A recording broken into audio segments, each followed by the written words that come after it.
welcome to my YouTube channel, Noble Boxing. Today we're going to be talking about the Connor Benn and Chris Eubank fight.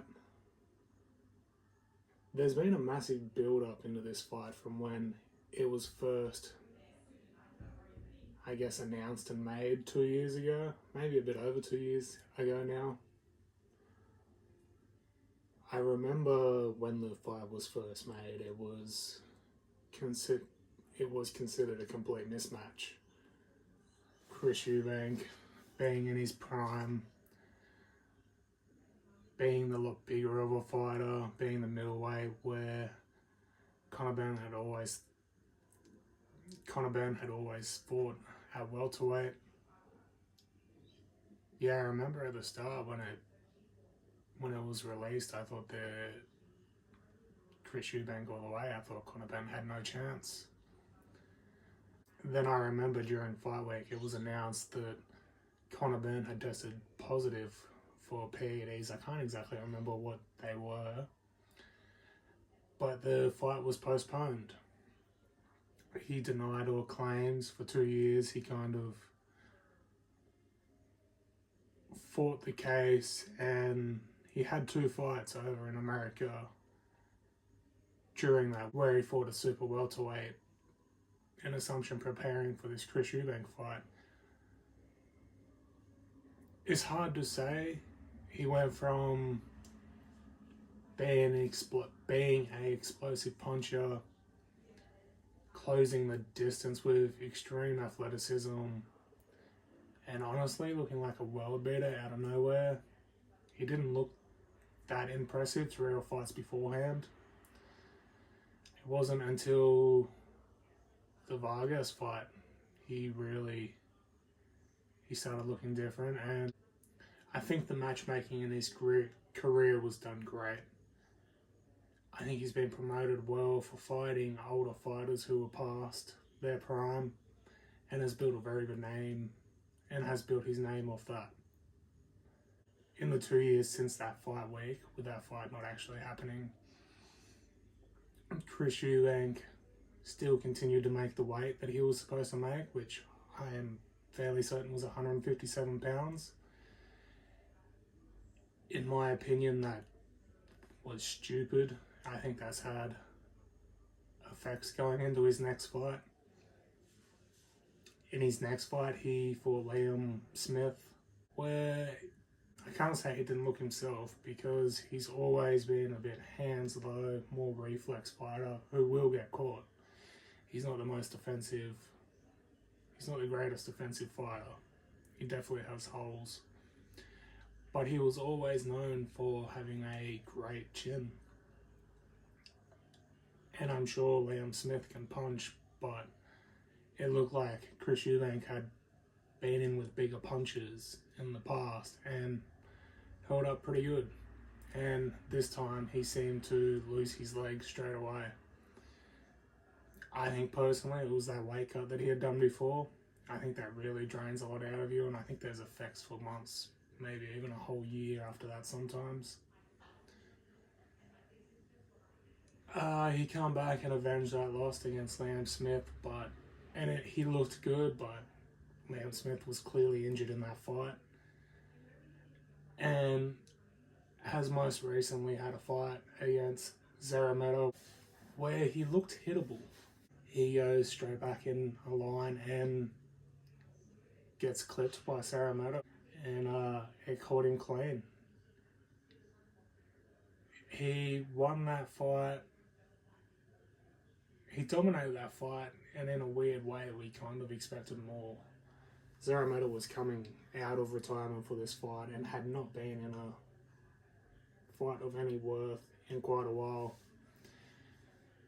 And honestly, he didn't hang with Chris Eubank, but he was in there for longer than he was supposed to be. I think the last 2 years have opened up a lot of questions more on Chris Eubank's side of if the age has affected him, if that chin has left him. If the reflexes and the chin have left him, that will be inevitably the downfall of Chris Eubank Jr. He has great offense, but his defense is relying on that. And the problem with age is they are the first things to go. He's sitting at that weird age where he may have it for this fight, but they're not far away. It's not far away from starting to decline. But I think everyone's overlooking that since the PED allegation, Connor Benn has not looked the greatest either. I think he's not technically better. He keeps his hands by his head, which is a massive thing that Chris Eubank does not do. A high guard and keeping his hands high will ultimately be the saviour at one point. The basics he tries to stick to a lot more. He does not move laterally. He will cut an angle when he's attacking, but defensively he doesn't. I've seen him slip, but it's not his strong suit. He has many openings, and especially how when he lunges forward to try and get in, he is definitely susceptible to an uppercut, which so happens to be Chris Eubank's favourite punch. I think with the media, it has warped how we originally felt about the fight. I think if you take out all the media and you take out all the promotion and the press conferences, I think if you look, this fight should not be close. It should be a mismatch. Chris Eubank Jr. should do this easy. Promotion, and I have tossed and turned on this fight so many times. There's been a very big period of where I thought Connor Benn would win this fight early. He would catch Chris Eubank cold. He is coming in with ferociousness. I'm worried that he may have overtrained in the press conference today. I don't know if it was just me, but he looked tired, whereas Chris Eubank looked focused. The lights, this size of a show, is going to be interesting to see how Connor Benn reacts to that. All in all, it's going to be an exciting fight. My opinion that I think I am sticking with is I think there will be a scare for Chris Eubank early in the fight. I think within the first 4 rounds, Connor Benn will catch him with something. I think it'll be a right hand as Chris Eubank tries to go backwards. I think he'll just leave himself a little too exposed. I think Connor Benn has the same amount of athleticism as Chris Eubank has. They were both born with great genetics, their dads both being world champions. It'll be the first time that Chris Eubank faces that, I feel. And, I think he'll get caught early, but I think he'll survive. I'm not ready to count out his chin. I'm not ready to count out his heart. I believe he wants this. And I think he'll weather through for a middle to late round stoppage from Connor Benn. Most likely one of his uppercut. I could see him honestly breaking him down, uppercut to the head, like rear uppercut, left hook to the body. I think middle to late round stoppage for Chris Eubank to win. I think eventually the size and the experience will be too much. I think the occasion, I think Chris Eubank's more used to the occasion, especially when it comes to people not liking him. I think size will be a factor, and I don't think this rehydration clause is as much of a factor as it's being made to be. I think Chris Eubank will be pretty comfortable. Whereas I think Connor Benn will come in at a good weight, but I think he will tire. I think he's looking big. He's looking muscle bound. It's definitely going to be an interesting one.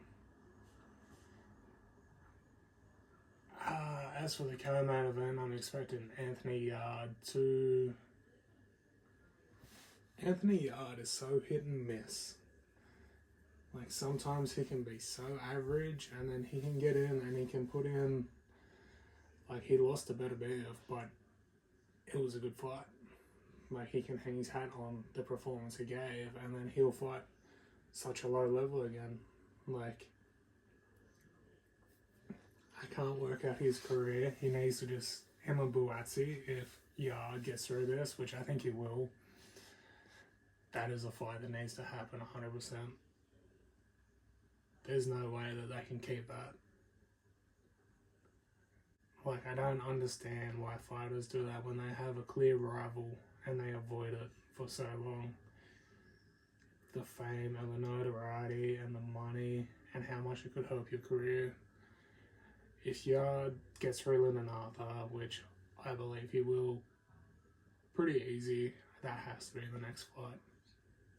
Fighter can get another claim at Callum Smith, but that one has to happen. That is a massive English fight, and you can't let that one wither away. All in all, I'm very excited to watch this card. Boxing's been a bit slow lately, and it's exciting. With the next couple of weeks, the card's coming up. I would appreciate it if you could subscribe, like the video, comment on it if you have an opinion with anything I've said, and yeah, honestly, I'd like to hear it. Mobile Boxing's a brand new channel. This is the first time I've attempted this, so hopefully a few of you can watch the journey grow and we can build a nice community.